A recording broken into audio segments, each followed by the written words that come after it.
Hello दोस्तों, स्वागत है आप सभी का आपके अपने YouTube चैनल सक्सेस मिरर 2.0 पर। तो दोस्तों, आज हम पढ़ने वाले हैं आरपीएफ एवं एएलपी टेक्नीशियन में आने वाले 20 महत्वपूर्ण साइंस से संबंधित प्रश्न और इनसे रिलेटेड फैक्ट के बारे में भी। तो बिल्कुल भी स्किप ना करें और लास्ट तक बने रहें। और अगर आप हमारे चैनल पर नए हो तो सब्सक्राइब कर बेल आइकन को दबा लें। और लास्ट में मैं आपसे क्वेश्चन भी पूछूंगा जिसका आंसर आपको कमेंट बॉक्स में बतानी है। साथ ही आप हमारे टॉप 20 क्वेश्चन में कितना अटेम्प्ट कर पाते हो कमेंट बॉक्स में जरूर लिखेंगे। तो चलिए स्टार्ट करते हैं।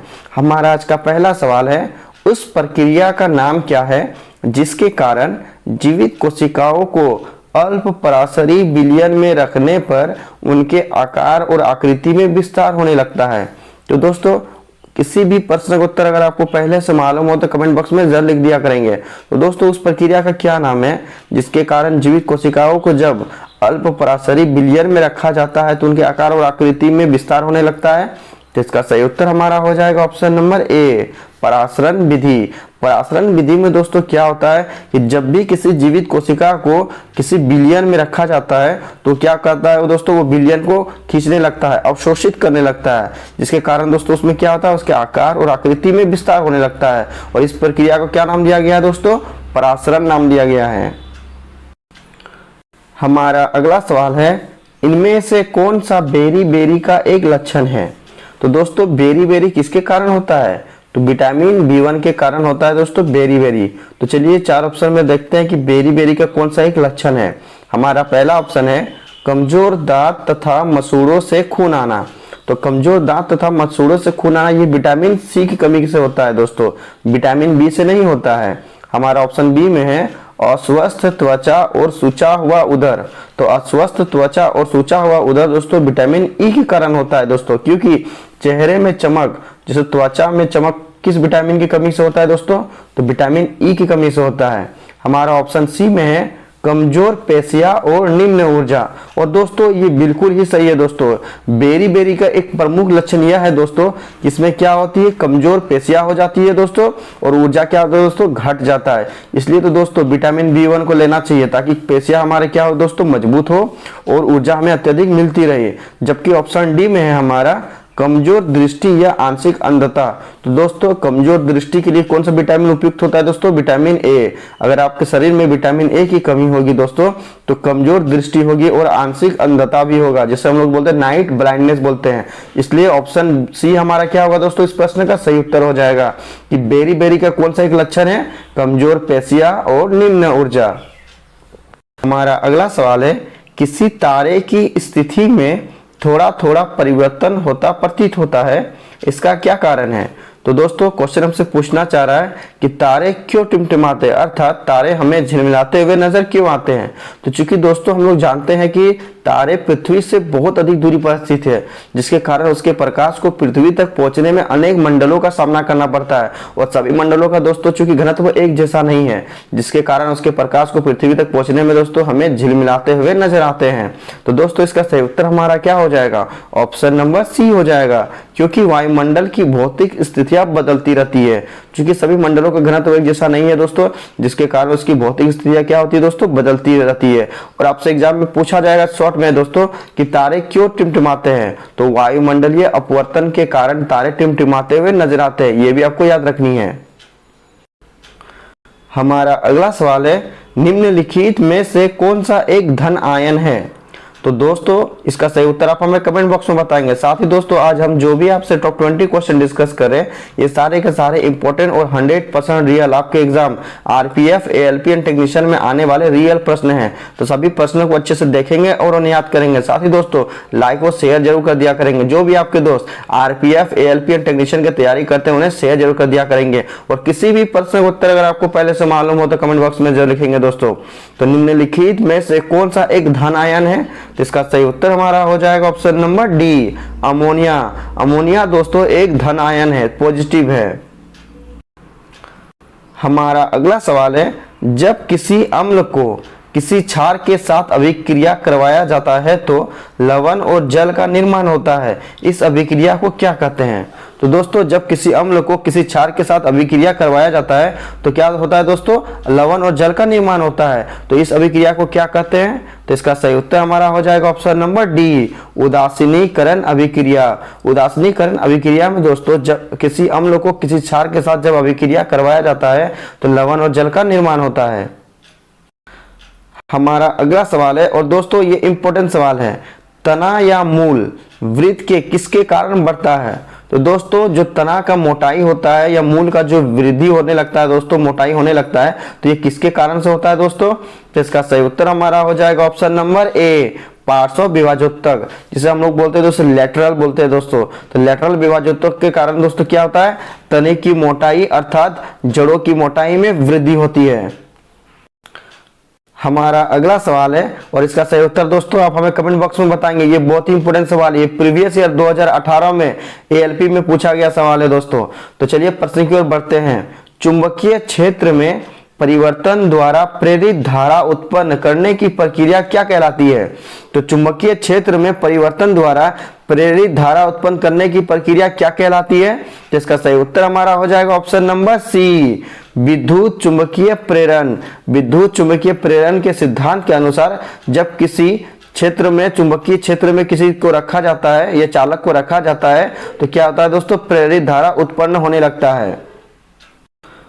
हमारा अगला सवाल है, कौन सा नियम बताता है कि निरंतर दबाव पर एक आदर्श गैस की मात्रा सीधे पूर्ण तापमान के अनुपातिक है? जिसका सही उत्तर हमारा क्या हो जाएगा दोस्तों? तो इसका सही उत्तर हो जाएगा ऑप्शन नंबर बी, चार्ल्स का नियम।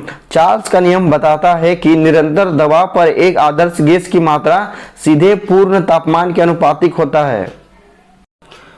हमारा अगला सवाल है, चुंबकीय क्षेत्र रेखाएं कभी भी क्या नहीं हो सकती? और ये बहुत ही इंपॉर्टेंट सवाल है। तो चुंबकीय क्षेत्र रेखाएं कभी भी क्या नहीं हो सकती? तो इसका सही उत्तर हमारा हो जाएगा ऑप्शन नंबर ए, परस्पर लंबवत। चुंबकीय क्षेत्र रेखाएं कभी भी परस्पर लंबवत नहीं हो सकती। हमारा अगला सवाल है, अल्कोहल सोडियम के साथ अभिक्रिया करके निम्नलिखित में से किस गैस का निर्माण करता है? तो अल्कोहल सोडियम के साथ अभिक्रिया करके किस गैस का निर्माण करता है? तो इसका सही उत्तर हमारा हो जाएगा option number D, hydrogen. Hydrogen का निर्माण करता है दोस्तों जब अल्कोहल को सोडियम के साथ अभिक्रिया करवाया जाता है। हमारा अगला सवाल है, और दोस्तों ये बहुत ही इंपॉर्टेंट सवाल है। साथ ही आज हम जो भी आपसे क्वेश्चन डिस्कस कर रहे हैं टॉप 20, ये सारे के सारे इंपॉर्टेंट और 100% रियल आपके एग्जाम आरपीएफ एएलपी टेक्नीशियन में आने वाले प्रश्न है दोस्तों। तो सभी प्रश्नों को अच्छे से देखेंगे और उन्हें याद करेंगे। साथ ही दोस्तों लास्ट तक बने रहेंगे। अगर आप हमारे साथ लास्ट तक बने रहते हो तो ये आपके एग्जाम के लिए बहुत इंपॉर्टेंट होगा। तो चलिए प्रश्न की ओर बढ़ते हैं। हमारा अगला सवाल है, वनस्पति घी के औद्योगिक उत्पादन में कौन सी विधि काम में लाई जाती है?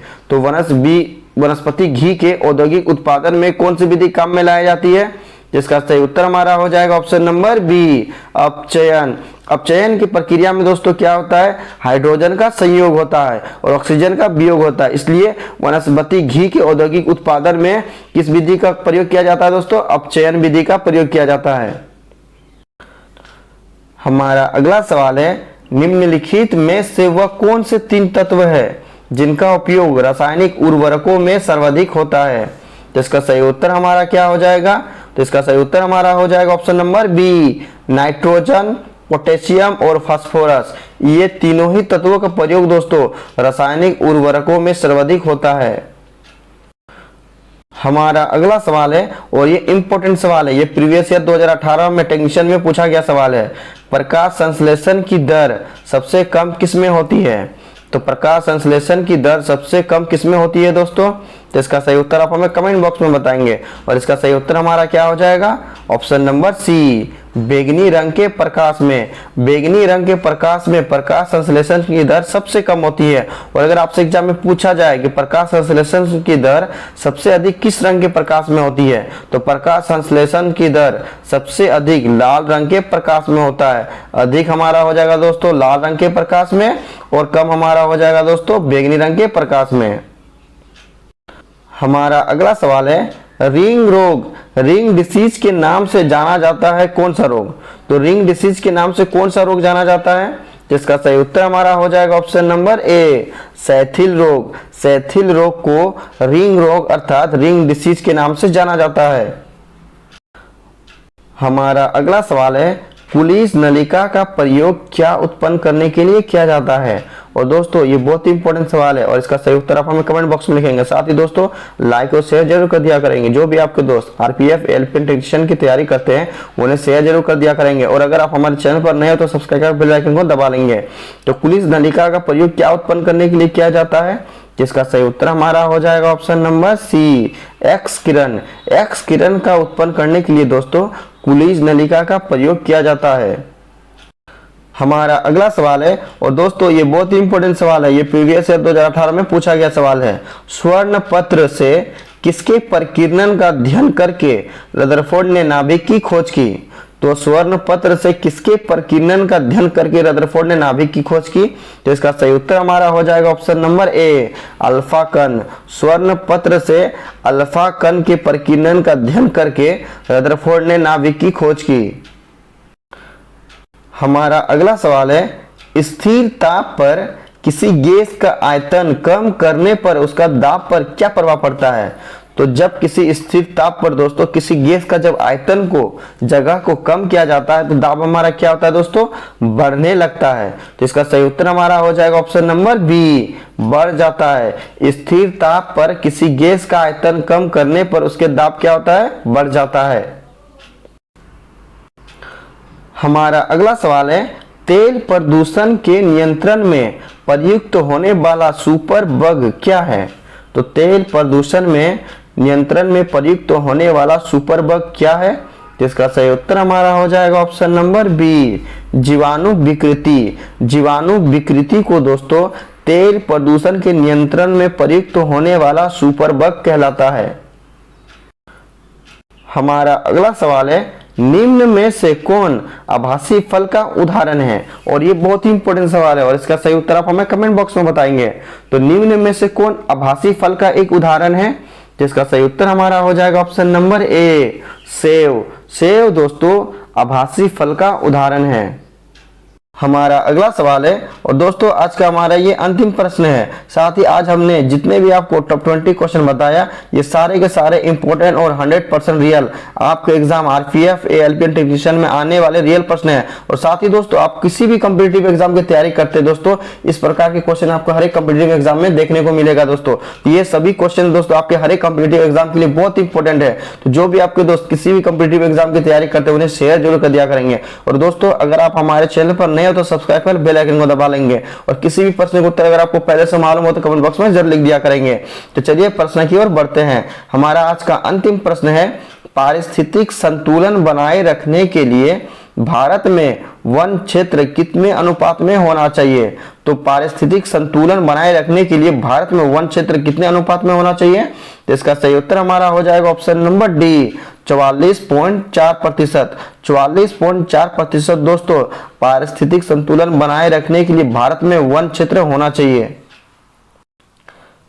अब लास्ट वीडियो के क्वेश्चन का आंसर, लास्ट वीडियो में मैंने आपसे क्वेश्चन पूछा था, सबसे पहले प्लेटिनम को उत्प्रेरक के रूप में किसने खोज की? और ये इंपॉर्टेंट सवाल था और इसका सही उत्तर क्या था दोस्तों? ऑप्शन नंबर ए, डोबे राइनर ने। और लगभग सभी स्टूडेंट ने इसका सही जवाब दिया और मोस्टली स्टूडेंट इसके बारे में डिटेल्स में लिखा। तो मैं आपको फिर बोलूंगा कि क्वेश्चन के बारे में आपको जितना ज्यादा से ज्यादा पता उन्हें आप लिखा करो, क्योंकि जो चीजें आप लिख देते हो उन्हें आप कभी नहीं भूलते हो।